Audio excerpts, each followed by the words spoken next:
के इस्तिफसार पर गफरान ने इस बात में ही जवाब दिए।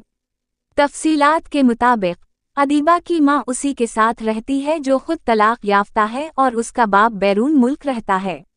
ऐन मुमकिन है अपने माँ बाप की उजड़ी जिंदगी ने उसके जहन में मनफी असरात डाले हों और बाप की महरूमी और अपनी माँ की अधूरी जिंदगी पर कूरती हो।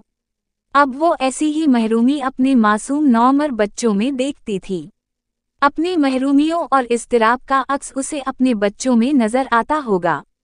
उसने गफरान से कहा था, अब तुम देखोगे मैंने तुम्हारी वजह से क्या कर दिया। इंसान अपनी खता को दूसरे की गलतियों का नतीजा कहता है। ऐसा ही अदीबा ने किया। ये तो नहीं कहा जा सकता कि गफरान दूध का दुला होगा, मगर अदीबा के अपने बचपन के हालात बताते हैं कि वो नफ्सियाती महरूमियों और इस्तिराब का शिकार रही होगी और यही महरूमी उसके रवैये में तलखी बिन गई होगी। गफरान का एक कसूर नजर आता है कि उसे अदीबा के इन तरामाज यानी जहनी व नफ्सियाती सदमों के हवाले से उसका नफ्सियाती इलाज करवाना चाहिए था। ऐन मुमकिन है वो बाइपोलर डिसऑर्डर यानी दो कुतबी आर्जे का शिकार हो।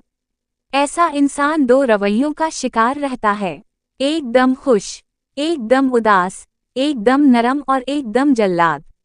बहरकैफ इस बारे में माहिर नफ्सियात बेहतर तज्जिया कर सकते हैं।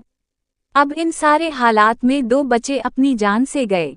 अदीबा जल्द या देर नफ्सियाती मरीज होने की बना पर जमानत पर रहा हो जाएगी और चंद साल की